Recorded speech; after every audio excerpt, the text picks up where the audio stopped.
रियासती बीजेपी सदस्य दिलीप घोष के बिगड़े बोल, कहा कांग्रेस अब आईसीयू में है, वक्त गुजार रही है। इसके साथ ही उन्होंने अपने 18 कामयाब एमपीज़ की मौजूदगी में उन्होंने दावा किया कि 2019 में मगरबी बंगाल के लोगों ने जो सपोर्ट किया है उसके बाद अखलाकी तौर पर तृणमूल सुप्रीमो ममता बनर्जी को वज़ीर आला के ओहदे से इस्तीफ़ा दे देना चाहिए।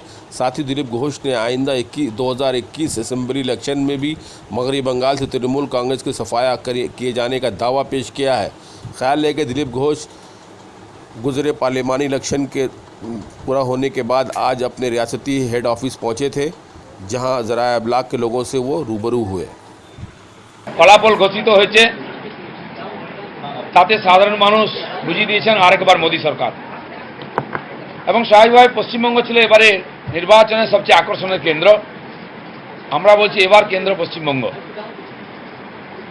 আর শেষ মুহূর্তে আমি বলেছিলাম 19-এ হাফ আর 21-এ সাফ। সাধারণ মানুষ আমাদের আস্থা রেখেছেন এবং প্রায় হাফ করে দিয়েছেন টিএমসিকে।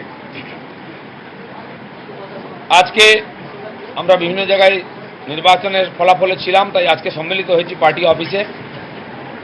আমি মেদিনীপুরের প্রার্থী ছিলাম, জিতেছি। দেবশ্রী চৌধুরী রায়গঞ্জে ছিলেন আমাদের প্রদেশের সাধারণ সম্পাদিকা। এছাড়া শ্রী অর্জুন সিংও এসে উপস্থিত হয়েছেন, ব্যারাকপুরের বিজয়ী প্রার্থী। সমস্ত সমাজ, সাধারণ মানুষ, প্রেস মিডিয়া, আমাদের পার্টি কর্মী নেতা সবার চেষ্টায় এবং সুদৃঢ় ইচ্ছার ফলে পশ্চিমবাংলায় এই পরিবর্তন এসেছে। তাই আমি পার্টির তরফ থেকে সভাপতি হিসাবে সবাইকে আমার আন্তরিক অভিনন্দন জানাচ্ছি, ধন্যবাদ জানাচ্ছি। পশ্চিমবঙ্গে ভারতীয় জনতা পার্টির পূর্বসূরি জনসংঘের প্রতিষ্ঠা হয়েছিল ডক্টর শ্যামাপ্রসাদ মুখার্জির হাত ধরে। আজকে বেশি করে তার কথা মনে পড়ছে, যে মানুষটা ভারতবর্ষের অখণ্ডতার জন্য নিজেকে বলিদান দিয়েছেন, যার অবদান হচ্ছে কাশ্মীর এবং পশ্চিমবঙ্গ আজকে ভারতবর্ষের মধ্যে আছে। নাহলে হয়তো পশ্চিমবঙ্গ আজকে বাংলাদেশের সঙ্গে থাকতো, ভারতে যাওয়ার জন্য আমাদের ভিসা নিতে হতো, পাসপোর্ট নিতে হতো। এবং কাশ্মীরে যে ভিসা পাসপোর্ট ছিল সেটাও তুলে দিয়ে উনি কাশ্মীরকে ভারতবর্ষের মধ্যে নিয়ে এসছেন। তার ফলস্বরূপ তাকে বলিদান দিতে হয়েছে। সেই মহাপুরুষকে আমরা শ্রদ্ধাঞ্জলি দিয়েছি আজকে। এবং এই বিজয়ের জন্য এই সমাজ যে সুদৃঢ় ইচ্ছা শক্তি দেখিয়েছেন তার জন্য তাকে ধন্যবাদ দিয়েছি এবং আবার ধন্যবাদ দিচ্ছি। প্রেসের বন্ধুরা যাদের বিরাট ভূমিকা ছিল, অনেক প্রতিবন্ধকতা সত্ত্বেও তারা আমাদের কথা কিছু কিছু বলেছেন, সেই জন্য তাদেরকে আমি ধন্যবাদ জানাচ্ছি।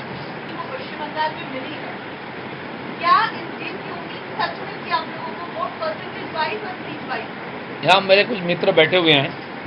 22 तारीख सुबह मेरे घर आए थे मिलने के लिए। उसमें हमारे दीदी नहीं है, यहाँ मोनिदीपा दी एनडीटीवी के। तो मेरे घर में बात हो रही थी चाय के साथ।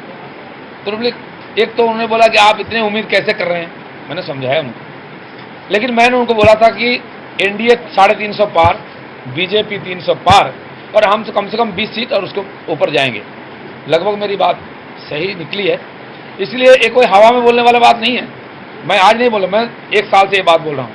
और हमारे माननीय अध्यक्ष जी का जब हमारे ऊपर विश्वास हो गया कि हो सकता है, उन्होंने भी 23 टारगेट दिया, उसी दिशा में हम जा रहे थे। थोड़ी सी इधर उधर हुई है, लेकिन जो जीत है वो किसी भी कीमत पर कम नहीं है। आप लोग क्या चाहेंगे कि विधानसभा चुनाव को पहले करवा दिया जाए? हम तो चाहेंगे कल हो जाए, लेकिन होने वाला नहीं है, समय पर होगा, आप इंतजार करिए। आप लोग क्या कोशिश करेंगे कि कितने सारे लोग आप लोगों के साथ संपर्क भी साध रहे हैं, ऐसे भी सुनने में आ रहा है? हाँ, बहुत लंबा लिस्ट है। और लोग, बंगाल के लोग यहाँ परिवर्तन चाह रहे हैं, इस अत्याचार से, तानाशाही से मुक्ति चाह रहे हैं। उसके नमूना मेरे मित्र अर्जुन सिंह जी यहाँ बैठे हुए हैं, जो उनके उस चंगुल से निकल के आगे और लड़ाई किसको बोलते हैं उसका नमूना पेश किया है। ऐसे कई कार्यकर्ता है जो अपने पैरों पर खड़े हैं, अपने हिम्मत पर राजनीति करते हैं, किसी की कृपा पर नहीं है। ऐसे सारे लोगों का हम स्वागत करते हैं और समय पर हमारे साथ होंगे और परिवर्तन में उनका पूरा साथ रहेगा। आपने पिछले 2-2.5 सालों में काफी मेहनत की और रिजल्ट हमने देखा, लेकिन इस जीत का श्रेय जो है बहुत हद तक मुकुल रॉय को दिया जा रहा है, जो काफी कम समय से पार्टी में है। क्या आप इस बात से नाम खुश होंगे कि इस जीत का जो श्रेय है वो मुकुल रॉय को दिया जा रहा है और आपको नहीं? जीत हमें चाहिए था, मिल गया। सेव आप तक काहे किसी को भी दे दीजिए, भगवान को दे दीजिए। आखिरी फेज का जो इलेक्शन था 19 तारीख को, उसे पहले देखा गया कि हर एक जगह से कहीं ना कहीं से राजनीति का गोली बढ़ता गया, पर 19 तारीख को जो इलेक्शन था 7 फेज, उसमें 9 कॉन्स्टिट्यूंसी का इलेक्शन था, लेकिन किसी भी जगह पे जीत हासिल नहीं हुआ।